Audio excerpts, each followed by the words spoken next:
I love the intro music to both shows so much. I do too, as I was headbanging.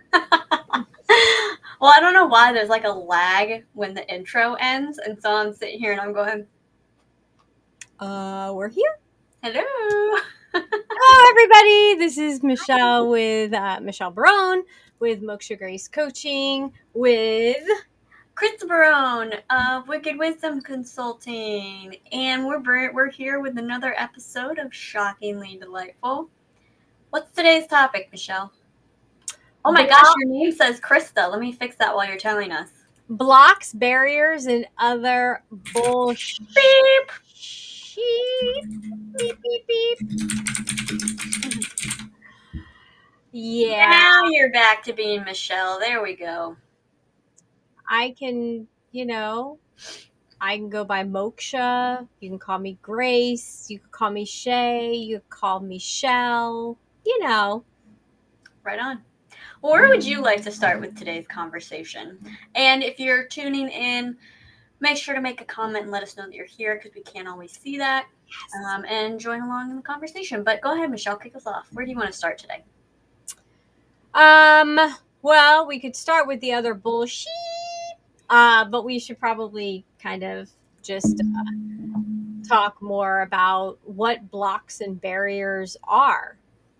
Some people say having barriers are a bad thing. I remember actually having someone tell me, like, no, you shouldn't put up a barrier. And I was like, well, for that situation, I should.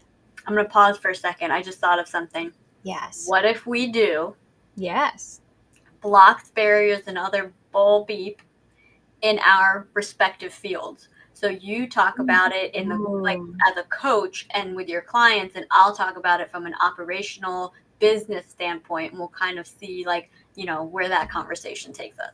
And then I think the people that are watching and tuning in can talk about blocks and barriers and bull beep. We can probably just say bullshit. Yeah, I mean, we are adults here. Bullshit. It's even a card game, by the way. That's true. But yeah, I think that would be fun, and I think that when you're listening, definitely tune in and mention some blocks and barriers that either you're dealing with or you would like a suggestion about. Because let's face it, that's what we do. And I want you to start. But this is funny because this just happened. I had somebody on my schedule for a call, and they said I should probably wait until I actually have a computer. That is a block, a barrier, but it also could be a little bit of bullshit depending on what kind of coaching they wanted, because if they wanted emotional coaching, having a computer, we could have found a different way to talk. Interesting. Yeah. Yeah. Absolutely. Well, it's funny because this is kind of coming up a lot in my conversations this week. Ironically, I was actually literally 10 minutes ago was just on a call with somebody, a networking partner, and we were having conversations about blocks and barriers in the coaching and spiritual world, and those blocks that keep you from charging money at all, because, well, if you're spiritual, you shouldn't be charging any money. Or what's the difference between someone who raises their prices, like where's the line when it comes to making money as someone who's a coach or you're in a spiritual profession, like whether it's tarot readings, mediumship, Akashic records, something with crystals, any of those kind of modalities. And, where are those lines? And it was really nice to have that conversation because we both were coming from a really cool place and really cool perspectives. And, one of the things that I said to her was something that I notice a lot in the coaching world and with spiritual professions, is it's all about intention. It is so much about the intention and where you're coming from. Yeah. Her point was, well, as we grow and we get busier, we may need to raise our prices and whatever. And so how does that differentiate from someone who's, raising their prices from a more negative place? And I said, it's so much about the intention behind it. Right. In order for you to deliver your services effectively, appropriately, and to the best of your ability, you have to be mindful of yourself, for your energy, your time, Mm-hmm. your resources, all of those things. And in order to do that, you have to keep your schedule at a place that allows you to do that. And so how it typically works is as your schedule gets busier, you raise your prices a little bit to help keep your schedule at a manageable place. Mm-hmm. That is very different Mm-hmm. raising your prices than I'm doing this specifically to get the latest car, to get the latest beachfront house, to get I want the money for me with Right. no respect or relevance to who you're serving. So the block and barrier of, well, I shouldn't charge anything because then, I'm doing a disservice. No, you're actually doing a service to yourself. That's a block that you have to work through. But Mm-hmm. when you're doing it from a negative place, which is I'm doing it just to seek, money for myself, I'm doing it from an egoic place to say that that I brought in this amount of money. That's a very different place that you're coming from. And Very. that no longer is about the client. It's no longer about the work. It's no longer a pure intention of helping others. It's very much from a place of how can I serve myself? And that is a big, big, big distinction and something that I see all the time.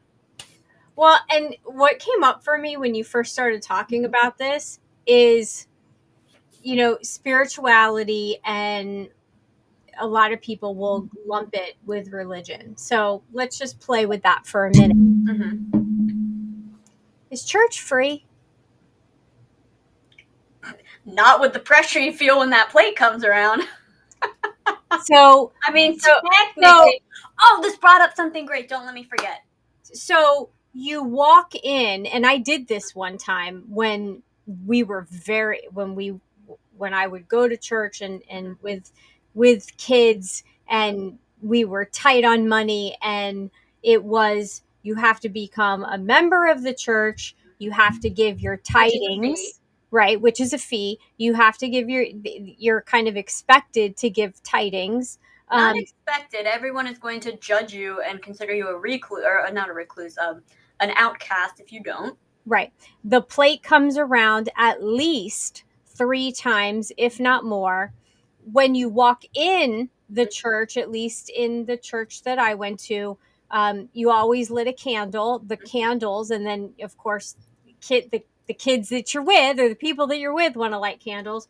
So I figured it out that back in the day, and this was like 28 years ago, it cost at least $30 to $50 Mm-hmm. just to go to church, which is not a ton of money, but then multiply That adds that up.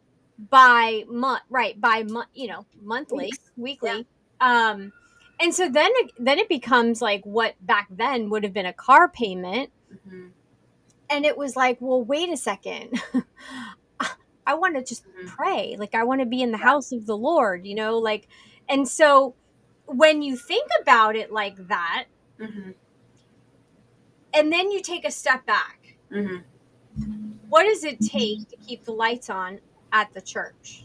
It does cost money. Mm-hmm. What does it cost to order those candles and to have the candles there? What does it cost to have a cleaning crew come? Because no one wants to walk in and see a bunch of schmutz and things aren't, cleaned and wiped down. And what does it cost to have the coffee and the potential cookies after church? So there's this give and take, right? It's an exchange of energy. You're going to church Yeah. and you're receiving, and then they're receiving, and they're also giving. Mm-hmm. So if there's this flow Mm-hmm. of the giving and the receiving and this exchange, Mm-hmm. that's what it's about. Yeah. Well, and that leads me into what I was going to say, you know, with those in the spiritual profession who feel like they can't charge anything. This is something that me and the gal I was just talking to talked about. The people who don't charge anything, I'm less likely to get a reading, get a service done, whatever with that person, because I'm not exchanging any energy their way. So now I feel like, well, I don't want to ask them for too much because I'm not giving them anything back. And that makes me feel icky. And B, Right. a lot of people do like, oh, well, it's donation. But what does that mean to you? Because does that mean you're expecting something when you say that? And so just tell me what it is that you're expecting, because I don't know if that means $5. I don't know if that means $50. I don't know if that means $300. And so now I'm spending the whole reading appointment meeting thinking to myself, well, what do I pay? What do I give this person? Right. Or even worse, the people who don't tell you ahead of time, and now you're going through the whole reading going, what am I going to owe this person? That happened to me once. And literally the entire time I could not even listen to anything this woman was saying, because all I was thinking about was, what if I can't afford this? Right. I don't know. I realized I didn't ask her. I didn't even ask what she charges. What if I can't afford it? And so how many missed opportunities are you experiencing without even realizing it, because you're not charging anything, and therefore that makes someone feel uncomfortable. Yeah. It's kind of like the same principle of when you go to like a farmer's market or something. I'm going to spend a lot more time and buy from the booth that have their prices just out front and center. I can see what everything costs. I know what is expected of me, versus the ones where the person's going, hi, can I answer any questions? Oh, well, if you want to know how much that is, let me know. Like, I don't want to get stuck in that situation. Just tell me what it is. And I'm either going to be happy with it or I'm not. But if you're not telling me, then I'm going to feel uncomfortable and I'm not even going to bother. Yeah.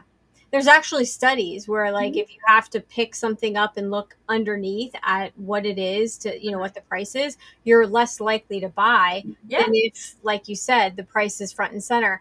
But I also think that there's, to your point of what you're thinking during the session, whatever session it may be, but also, are you committed to applying said knowledge or suggestions that you got in the situation when there isn't an energy exchange? Because then what did you put into it? Right. Well, and that's why there's no skin in the game. That's what they say. There's no skin in the game. Yeah. I mean, that's the same principle that goes along with, like, you can read a book and it can be the most inspiring thing to you. You do everything it recommends, and then a month later, you're not doing it anymore.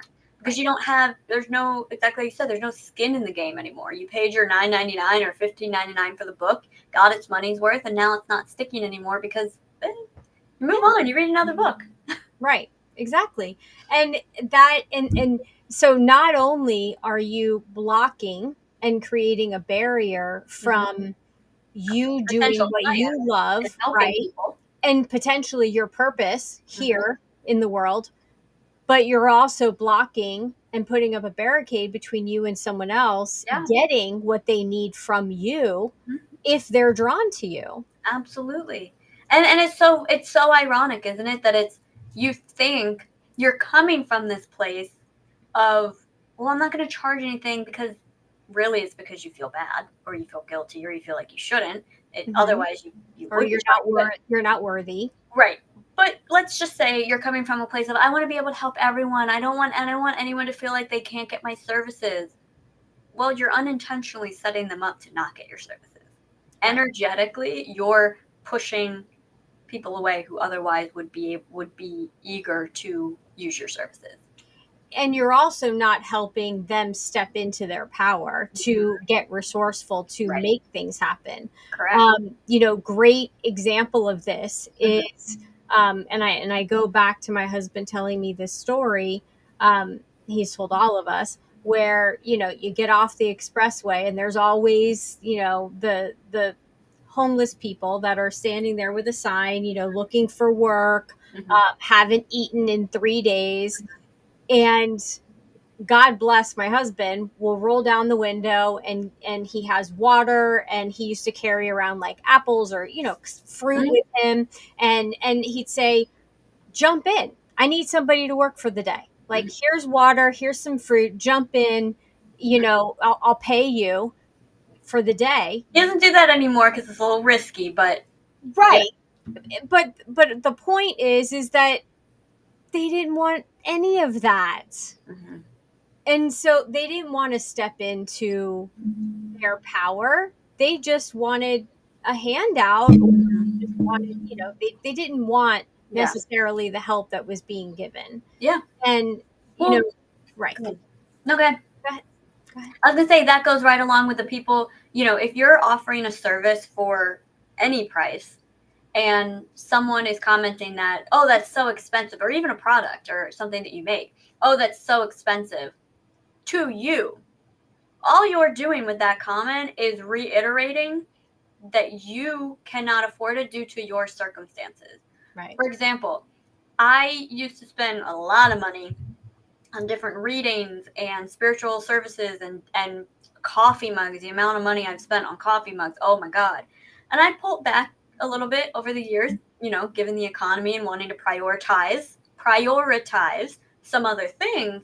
And one of the mug creators that I follow the other day, a bunch of her comments were, oh my God, that is way overpriced. Oh my gosh, that's so expensive, blah, blah, blah. No, it's not.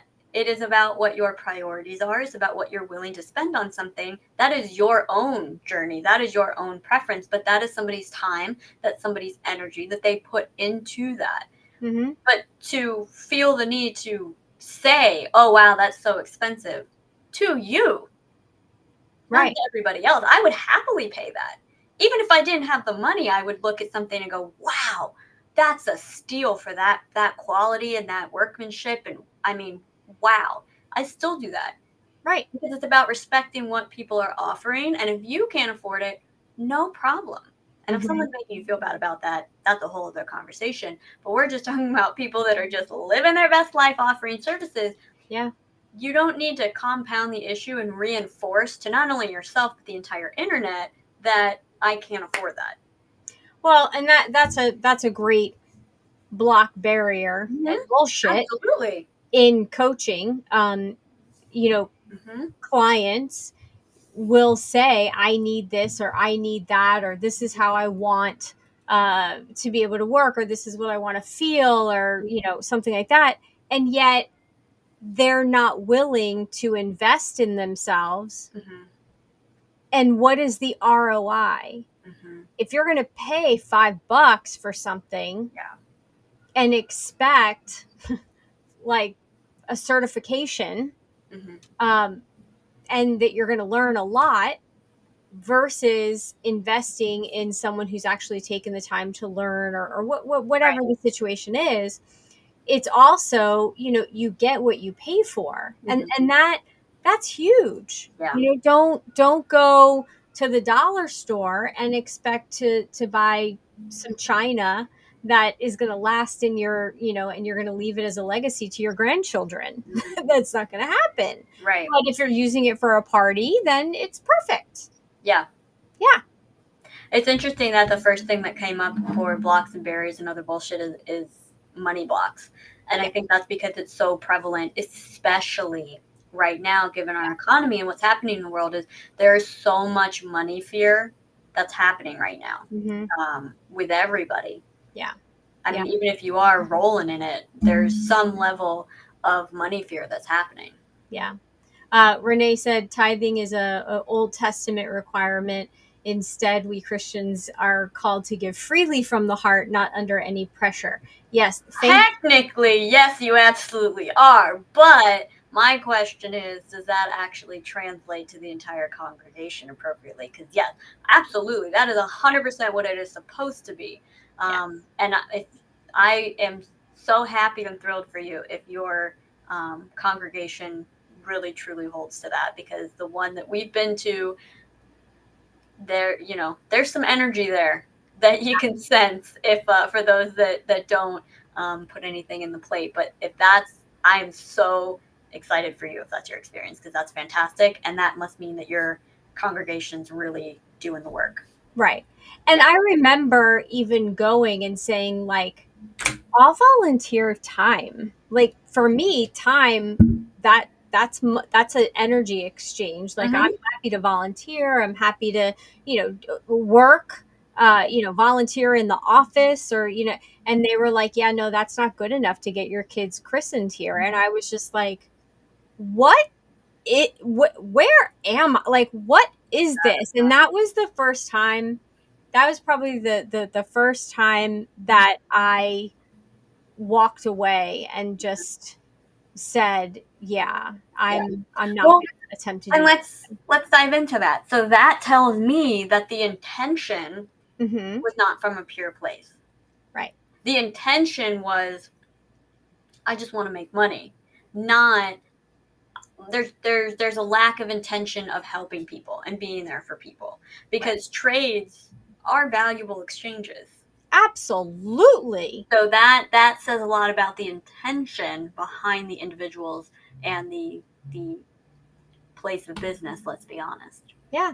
And I think a lot of businesses and, operations, I think that is a great way that if you are starting a business and you can't necessarily afford someone to set up a website or help you with, integrating things, if there's some kind of an exchange that can take place for the beginning stage until you can, you're up and running, I think that makes a lot of sense. Absolutely. Just like I've seen other coaches hire their clients that have what they need, have the experience that they need to help them with their business, and then in exchange they get coaching. Yeah. And those are energy exchanges that make sense. That's bartering. Yeah. I mean, that's old fashioned bartering. Yeah. I've got some eggs and I need a glass of milk or a cup of milk. Right. I need some milk. Can we barter here? Can we, Right. and I hate to tell you people, but it's that kind of mentality is coming back strong. So you better start thinking about what you have to offer to people. And, I'm not talking about bad things or X-rated things, but what you have to offer to people. I know, leave it to me to go that way. That you can exchange. Like I used to volunteer with the PTA, and how long did I do that? Years. And I was president for probably 5 of those years. I put in thousands of hours for that school year. And I remember being really, really proud of myself with my list, because I used to keep the list of all the hours. And I was so proud of myself. I was like, yes, I hit however many hours. And I remember saying to your father, like, cool.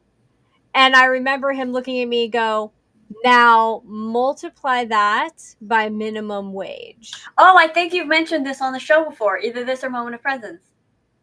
And I was like, holy moly. Yep. I did that.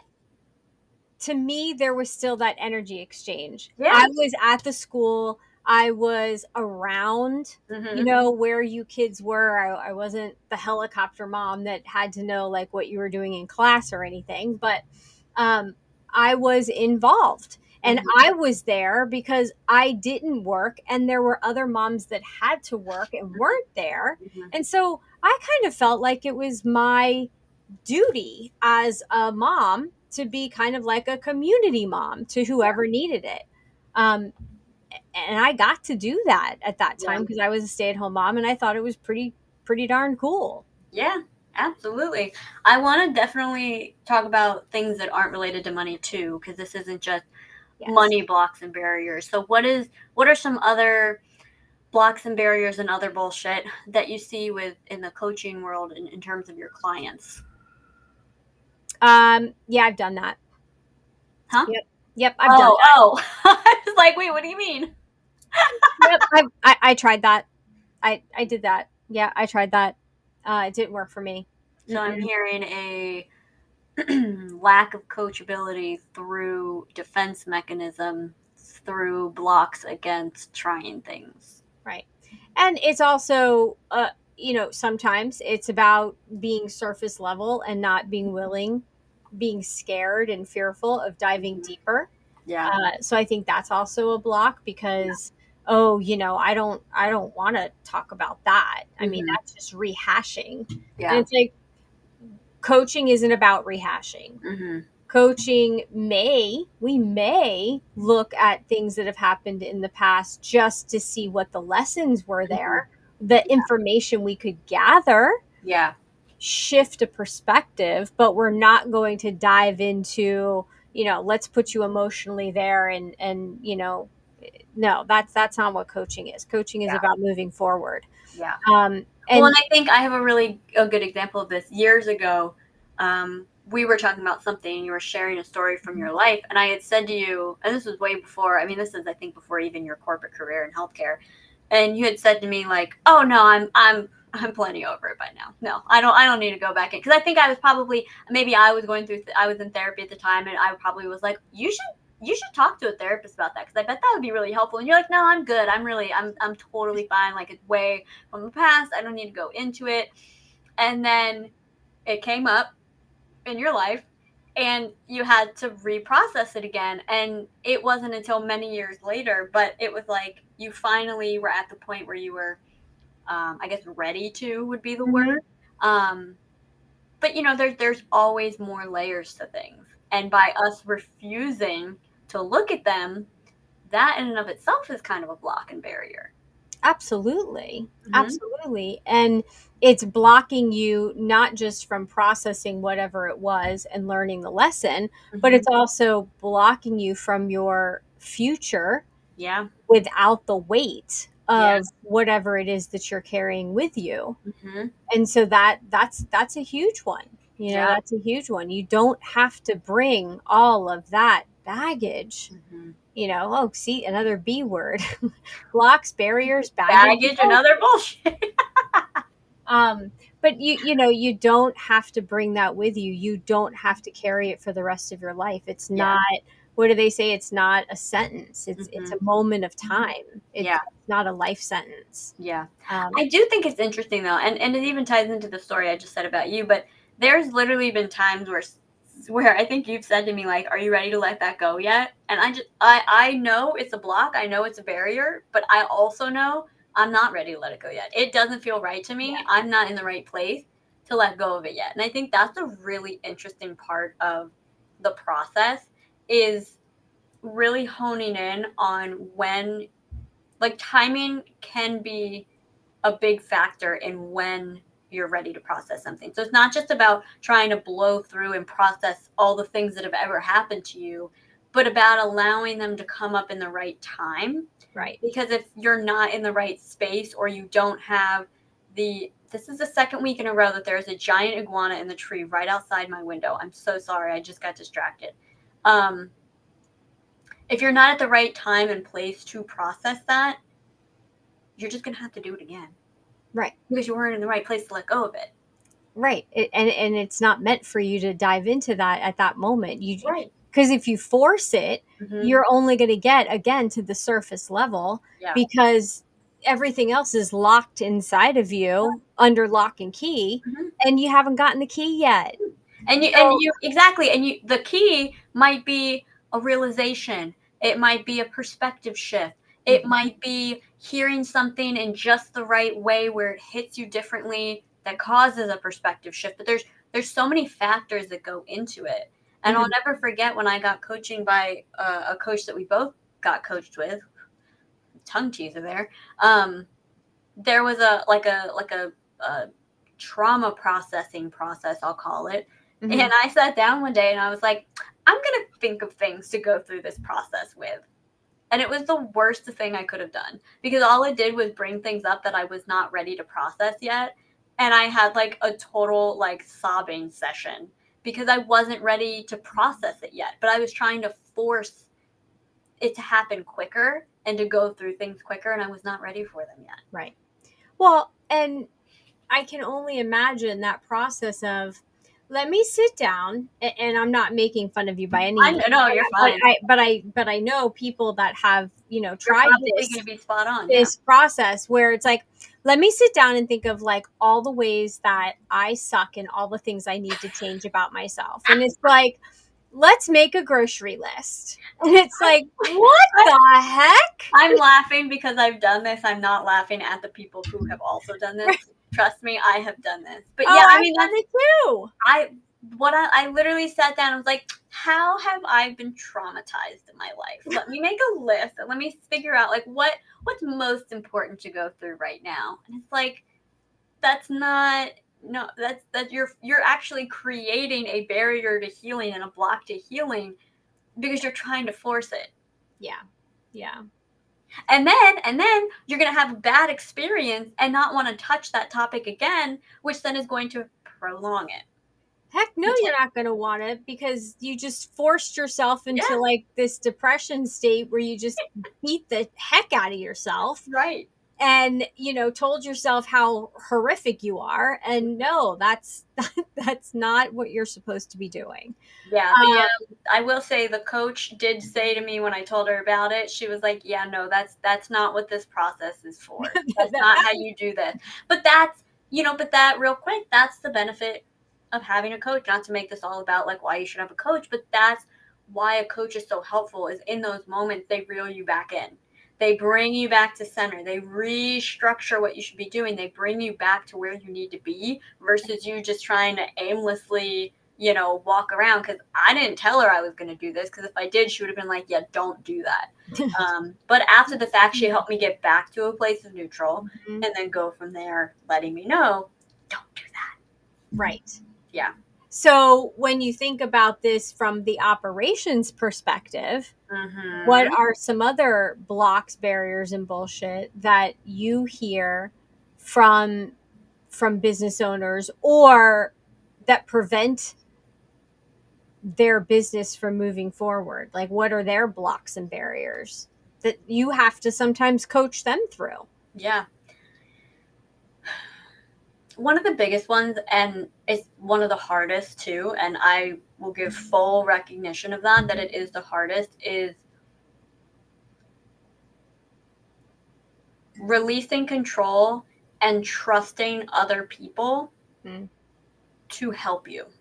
Yeah. That is something that's very, very difficult, especially for someone who has been in business a long time or has worked in many different businesses, is they've seen a lot of people come and go. They've had people disappoint them. And so it, or they've just been handling everything for so long that there's a real hesitancy of having someone come in and help them. Mm-hmm. And that is a big point of contention in a lot of businesses because if you're able to tap in and hire the right people that feel good for you, Mm-hmm. they want to help you. Mm-hmm. They're eager to help you. They want to help the business grow. But if the business owner is holding everything close to their chest or they're so resistant, something I've seen before is quite a few times is business owners can't know everything. I'll just set that right there. And so when someone does get hired to come in to help them, that person knows probably a lot more about certain things than the business owner does. That's why they got hired in the first place, was because Mm-hmm. of that expertise, whether it's, operation, marketing, sales, whatever it is. And what can happen is business owners are so used to doing everything themselves that the idea of that new person setting something up that they're not familiar with causes a lot of anxiety. And there's Yeah. a lot of resistance to it because of that anxiety. And so they then feel the need to pull back and say, well, no, I only want it within this box. Well, but if you only keep it within that box, your company is only going to be able to grow to a certain point. Yeah. And so it's really working through that anxiety and those past experiences of being burned to be able to trust someone to help you and take on things from you. Because as a business owner, you're in the top dog position. You deserve to have the most time off of anybody. But a lot of business owners can't do that because they that anxiety just absolutely takes over. Yeah. Yeah. Real quick, Tia, good for you. Glad that you're starting something. Nice. And yes, starting something and being a business owner, you do feel alone. And so I strongly suggest that you get in with some um, networking groups and definitely reach out to Krista and I because we have a networking group, a couple Yeah. networking places that we go that you don't feel Fantastic. alone at all, and it's it's fantastic. Yeah. But going back to what you were saying, Krista, a good experience that I can give as an example is watching you come in Mhm. and helping the business owner Mhm. change a CRM, which is a huge undertaking because Yeah. all of the information from all of the prior clients had Mhm. to be transferred into this new CRM, Mhm. which is very scary because, oh my gosh, what if something doesn't get transferred right? Right. What if the information goes into the wrong area, the wrong Mhm. field? What if there's information that's lost? Like, that's scary. And I remember thinking to myself, how cool that this person just basically said, do Like, it. run away. Yeah, Here take you it go. away. Mhm. Do it. Just tell me when it's done. Almost like, I'm going to close my eyes and just tell me when Yeah. it's done, and I can open my eyes and be surprised. And it went smoother than expected, Yeah. faster than Mhm. expected. And yet, and being part of that business, Mhm. we also were up and running Mhm. in the new CRM, Mhm. trained flawlessly, Yeah. and she didn't have to miss a beat Yeah. on her end of what she Mhm. was focused on, which was Yeah. coaching. Absolutely. And while, yes, that's a huge testament to the work that I did, it's also a huge testament to that business owner's ability to let go Yes. and to trust somebody else to do the work. Hmm. And that is what made it so successful, Right. because there was that room to explore and figure things out, Hmm. to then figure out what is the best route, what is the best setup, what is the best way to do this Hmm. to meet the expectations of what's needed. Right. Because when there's a lot of parameters and there's a lot of, blocks and barriers and other bullshit set up, you don't have that flexibility to be able to explore and test and figure out what works best. And so there's a lot of fun that's lost in the project, because listen, so a lot of people, something like operations is not fun. Same thing goes for sales or coaching or whatever it is. The people who find those jobs fun are the ones who should be in it, because those are the people like me in Hmm. that situation specifically. That was so thrilling to me. And Hmm. that's why, between that and the business owner being able to let go of control, is why that project was so successful, why it got done so quickly, and why I was then referred out to a lot of other businesses to do the same thing for them because of how well that was done. Yeah. Yeah. But again, that couldn't have been possible if that person didn't let go of control and Right. didn't stop the blocks and barriers from holding her back. Right. Mhm. And that, I mean, it kind of goes back to the conversation that I had last week Mhm. about the book that I read, The Motive, Mhm. because the leaders Mhm. that are leading because they want to grow their business, or they want to grow their people, they want to help expand, they want to put something into that, versus the leaders that are like, no, it's just more important for me to climb the ladder. Mhm. The leader that you were dealing with at that time was very much about expansion and growth, not just of her people, of her clients, but of her business. Yeah. And she was able to take that step back, take her ego out of it, and Mhm. say, okay, I don't know how to do this. Right. I'm not Right. going to try to pretend that I know how to do this. Yeah. I trust the person that I'm going to bring in to Mhm. do this and do Right. it well. Right. And then was open enough Mhm. to allow you to get to know not just the leader, but the entire business, the scope, the vision for the future, Yeah. so you could set it up for success. It was so cool to be on the inside, but on the outside of that, to Yeah. watch that, because that's what leadership Mhm.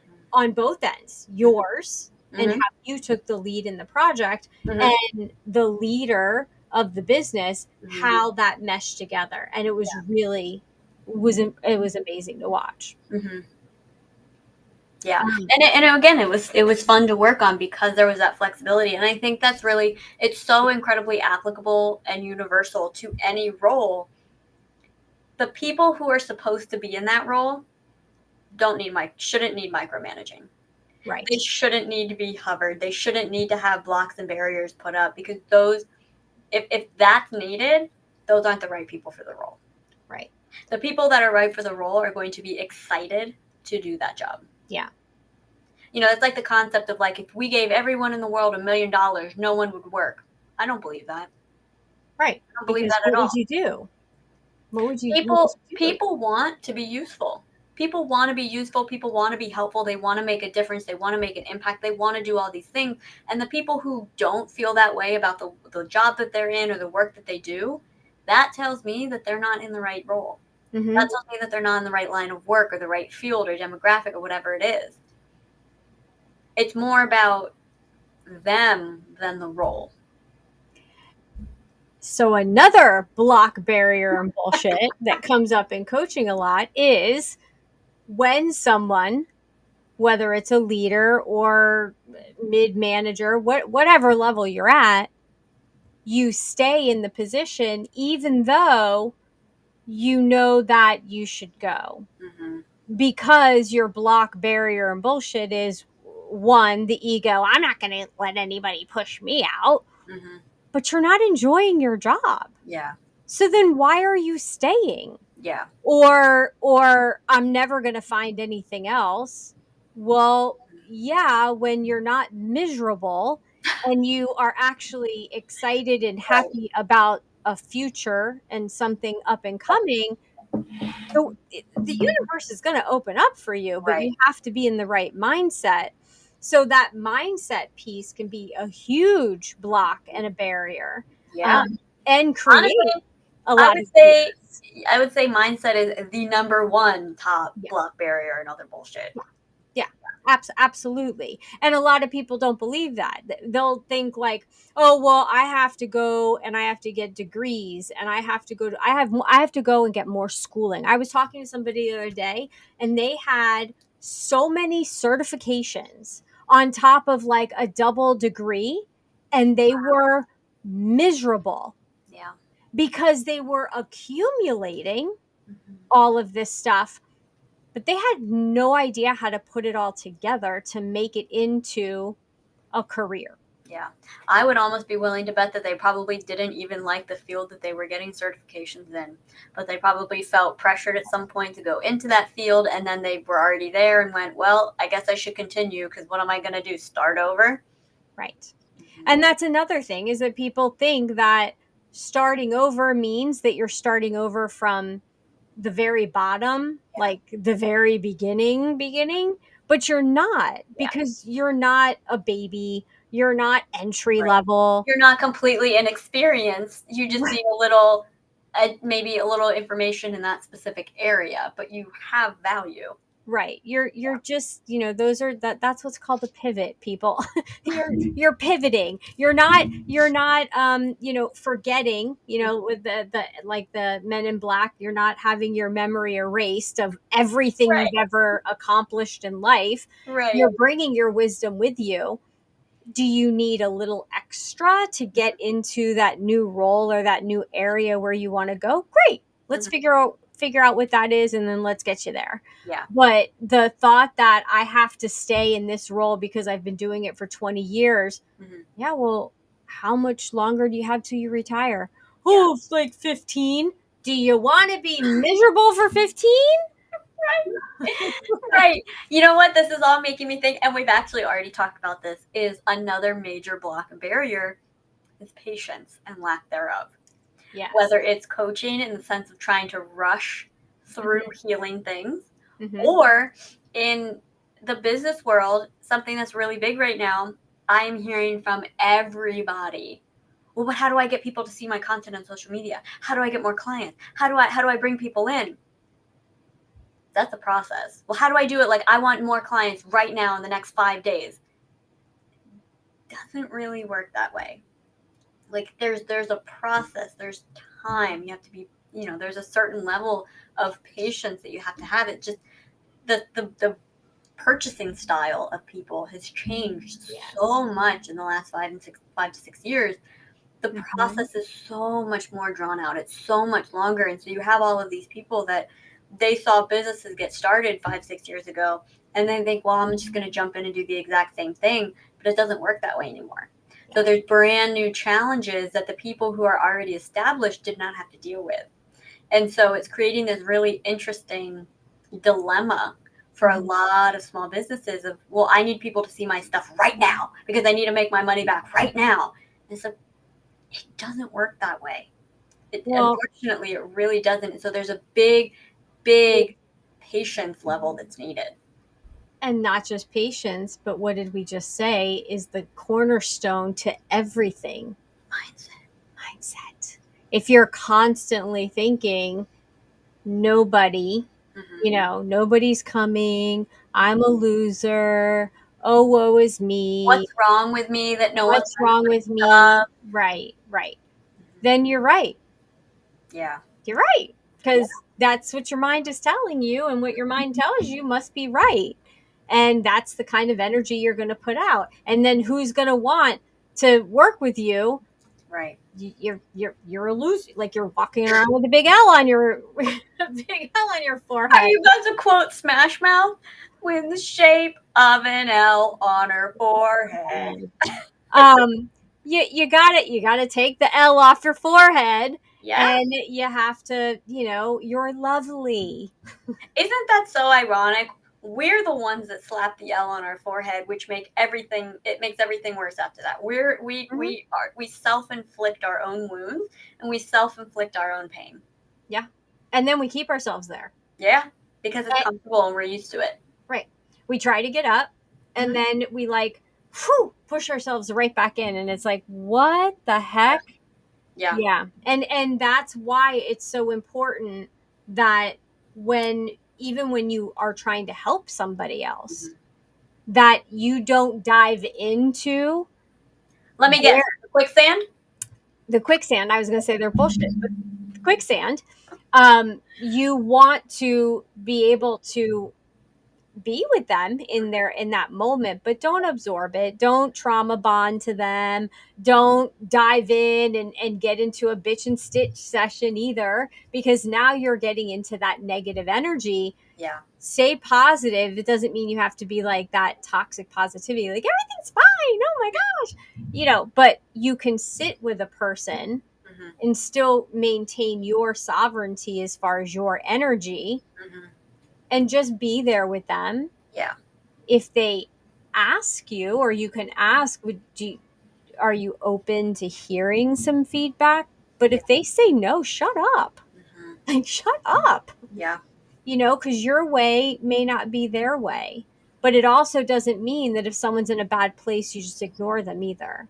Yeah. Listen, we're living testament to that. Our styles of processing, of healing, of talking things out, we are so opposite in so many ways. And so we've had to learn, how can we best support the other person? Right. And so for you, that's talking things out. For me, talking things out and some coaching. And for me, it's more of, I just need you to listen and I'll process it. And then I'll come back when I need your help. Right. And so it's very different styles. And originally we were trying to operate from our own style, which did not work. And so it's really learning the people that you care about, about learning what they need. Right. And sometimes you can just ask. Yeah. What do you need? Right. What do you need right now? Do you want, or even what kind of response are you looking for? Do you want coaching? Do you want empathy? Do you want feedback? Do you want my opinion? What are you looking for in this moment? What would serve you best right now? Yeah. And believe it or not, you know the answer. So if you're listening and going, I don't want someone to ask that, I want them to just know. Trust me, you would much rather ask and get what you're looking for, because you specifically are wanting something. Yeah, you are. And it's okay to ask for what you need. And that's another block and barrier and bullshit, because we don't ask for what we need. Yep. And we have to. And not only do we have to, but this goes back to the very beginning of the exchange of energy. When we're vulnerable and we ask for what we need, we're now allowing someone else Yep. to give to us. Yep. And that was a huge lesson that I've learned over the past, I would say, year and a half, is being vulnerable and allowing, because I was like, oh, I've got to be that like strong person for everybody. Yeah. And it was like, but I'm not letting anyone in. And I didn't realize, I didn't realize that. I thought I was just being strong for everybody and, that peppy cheerleader for everybody. And, oh, you mean I'm supposed to like let you know that sometimes I need a little peppy cheerleader, or I need, I need to be, some days I'm Tigger, sometimes I'm Pooh Bear, sometimes I'm Eeyore. Sometimes I need someone to just sit with me as Piglet and let me be Eeyore.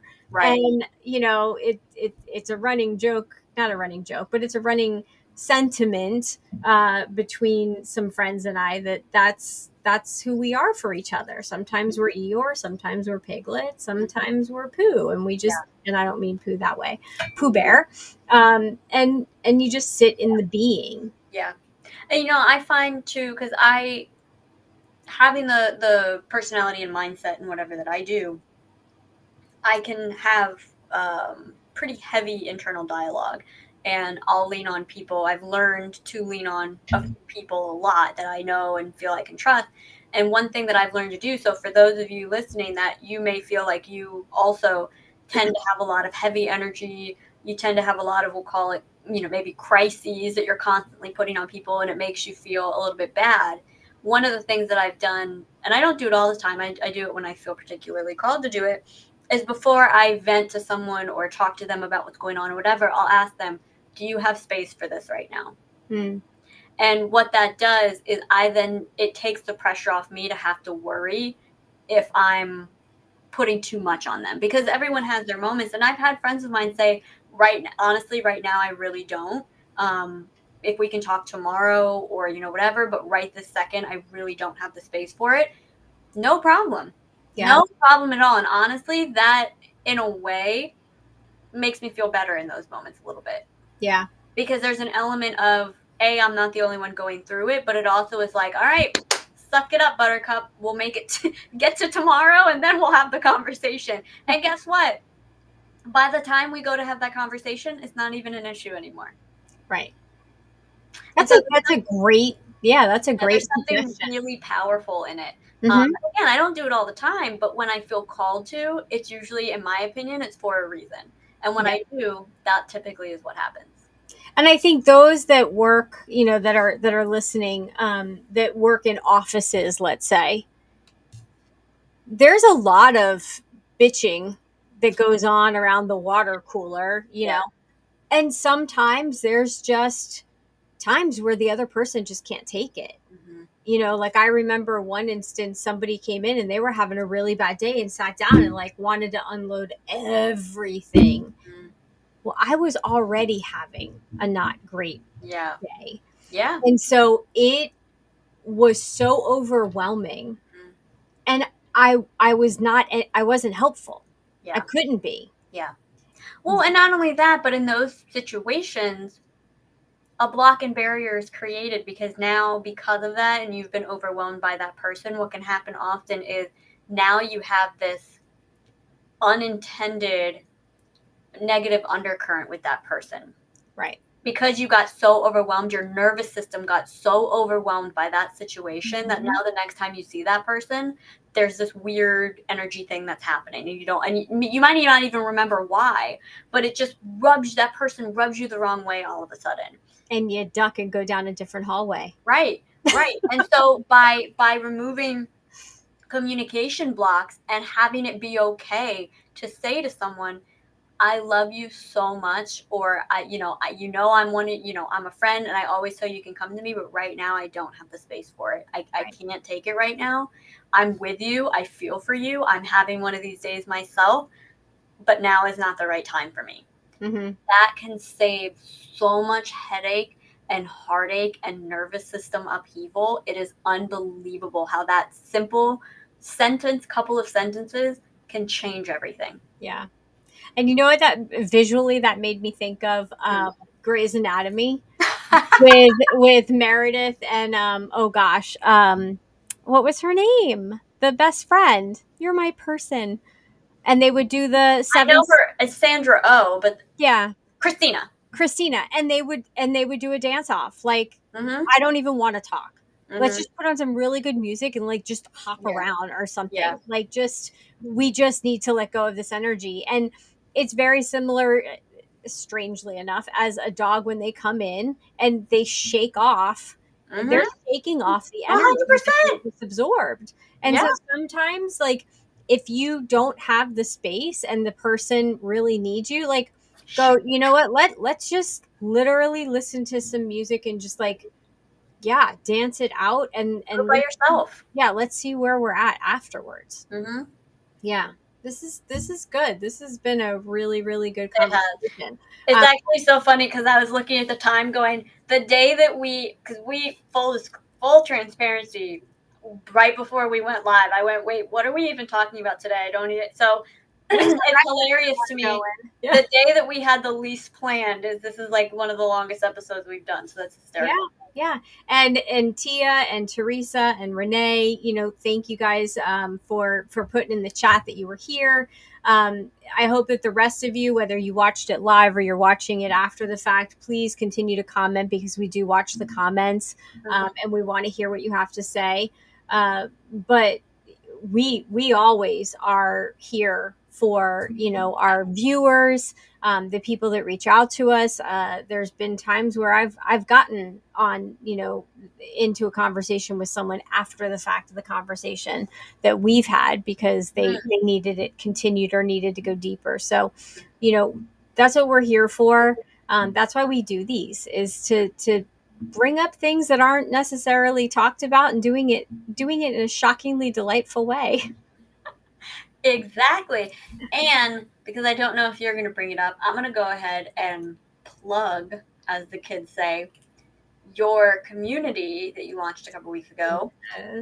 The Odonata community is incredible and amazing.